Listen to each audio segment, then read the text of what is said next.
সত্যি আমার পুত্রের মৃত্যু হয়নি? যে আপনার পুত্রের মৃত্যু না হয়, তবে কাল হবে।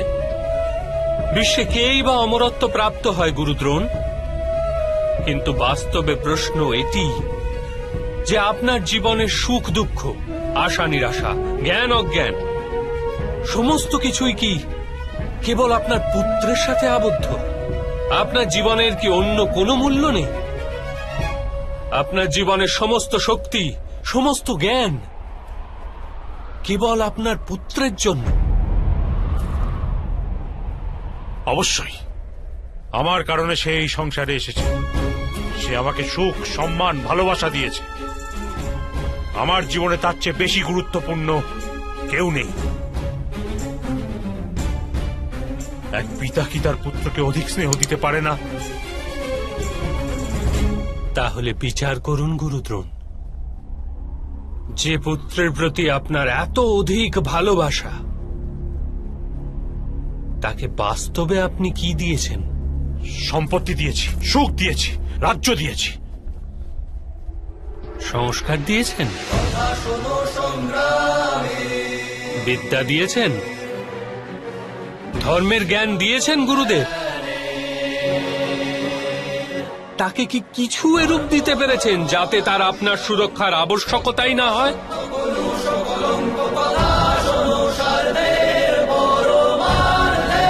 আমি স্বীকার করছি, সবাই অর্জুন তথা অঙ্গরাজ কর্ণের ন্যায় মহান যোদ্ধা হতে পারেন না, কিন্তু আপনি নিজের পুত্রকে উচিত সিদ্ধান্ত নেওয়ার শিক্ষা তো দিতেই পারতেন। যদি আপনি এহেন কার্য করতেন, তবে আজ আপনার পুত্র ধর্মের শত্রু হতো না, আর আপনাকেও অধর্মের পক্ষে থেকে যুদ্ধ করতে হতো না। আমি নিজের পুত্র অশ্বত্থামাকে সর্বসুখ প্রদানের বাসনা রেখেছিলাম বাসুদেব। আমার পুত্র অশ্বত্থামার প্রতি আমার হৃদয়ে প্রেমের কারণে। ভালোবাসা তো উন্নতি ঘটায়, উচিত অনুচিতের জ্ঞান দান করে গুরুদেব। ভালোবাসা থাকলে আপনিও অধর্মে আবদ্ধ হতেন না, আর আপনার পুত্রও অধর্ম থেকে নিষ্কৃতি পেত। বাস্তবে প্রেম নয়, আপনার মনের মোহ। প্রেম আর মোহের মধ্যে কি প্রভেদ রয়েছে আপনি কি কখনো বিচার করেছেন?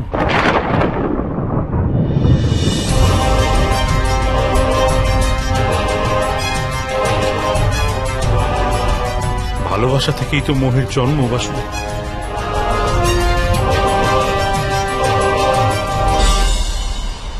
না,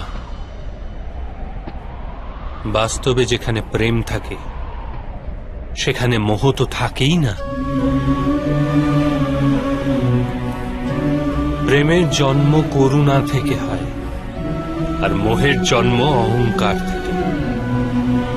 প্রেম বলে আমার পুত্রকে ঈশ্বর সংসারে সমস্ত সুখ দেবেন, আর মোহ বলে আমি নিজের পুত্রকে সংসারের সমস্ত সুখ দেব।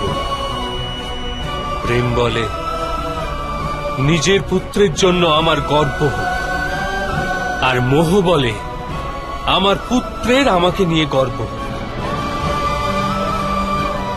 প্রেম মুক্তি দেয় গুরুদেব, মোহ আবদ্ধ করে। প্রেম তো ধর্ম গুরুদেব, আর মোহ মোহ অধর্ম।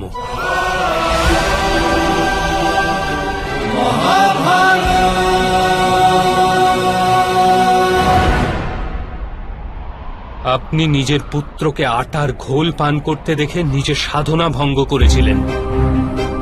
তার পরিবর্তে নিজের পুত্রকে আটার ঘোলেই সন্তোষ প্রাপ্তির শিক্ষা যদি দিতেন, নিজের সাধনা ভঙ্গ করার পরিবর্তে তাকে সংঘর্ষ করে কিছু প্রাপ্তি লাভের শিক্ষা দান করতেন, তাহলে কি আজ আপনার পরিস্থিতি কিছুটা ভিন্ন হতো না?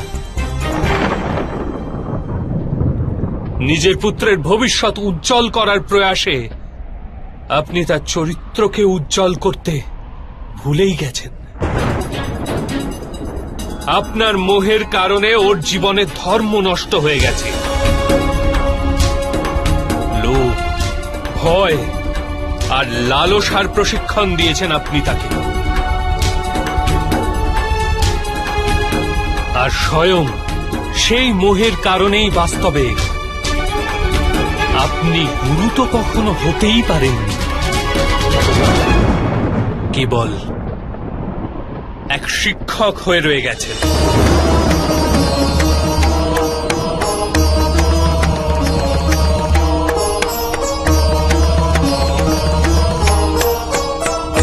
এরূপ কেন বলছেন বাসুদেব? আমি তো নিজের সমগ্র জীবনে নিজের সমস্ত শিষ্যকে সম্পূর্ণ নিষ্ঠার সাথে উত্তম করে তোলার প্রচেষ্টা করেছি। গুরু সে হয় যে বিদ্যাকে দান করে থাকে, বিদ্যার ব্যবসা করে না। এই কারণে গুরু নিজের শিষ্যের কাছে দক্ষিণার আশা করেন, মূল্যের নয়। কিন্তু আপনি নিজের অমূল্য জ্ঞানের মূল্য নির্ধারণ করেছেন। নিজের জ্ঞানের পরিবর্তে নিজের শিষ্যের নিকট প্রতিশোধ চেয়ে আপনি কেবল নিজের জীবনই বিষাক্ত করেননি, বরং নিজের শিষ্যদের জীবনও বিষাক্ত করে দিয়েছেন। আর এ সমস্ত নিজের মোহ ও অহংকারের বশে করেছেন। আপনি গুরু নন দ্রোণাচার্য। যে ব্যক্তির হৃদয়ে অহংকার আর মনে মোহ তথা লালসা থেকে থাকে, তার হস্তে ধর্মের কার্য তো হতেই পারে না। এই কারণে মহর্ষি ভরদ্বাজ পুত্র যেরূপে প্লাবনে নিমজ্জিত ব্যক্তি কোন বৃক্ষকে আঁকড়ে নিজেকে রক্ষা করে, সেরূপ এই অন্তিম সময় ধর্মকে আঁকড়ে ধরুন। আজ সময় আছে উচিত সিদ্ধান্ত গ্রহণের। মোহ পরিত্যাগ করুন। আমি এই মুহূর্তে আপনার প্রাণ নিতে পারি, কিন্তু আমার ইচ্ছা আপনি জীবনে একটি উচিত সিদ্ধান্ত স্বয়ং নিন।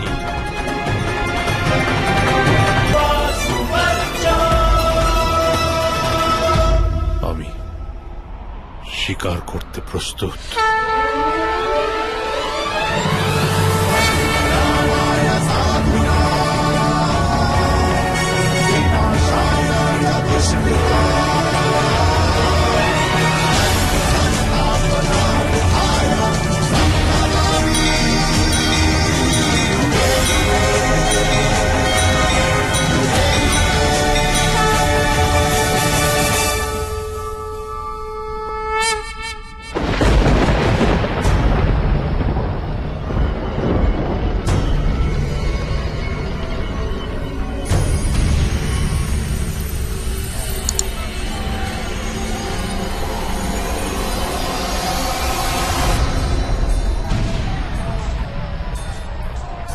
আমার অন্তিম সময় উপস্থিত বাসুদেব।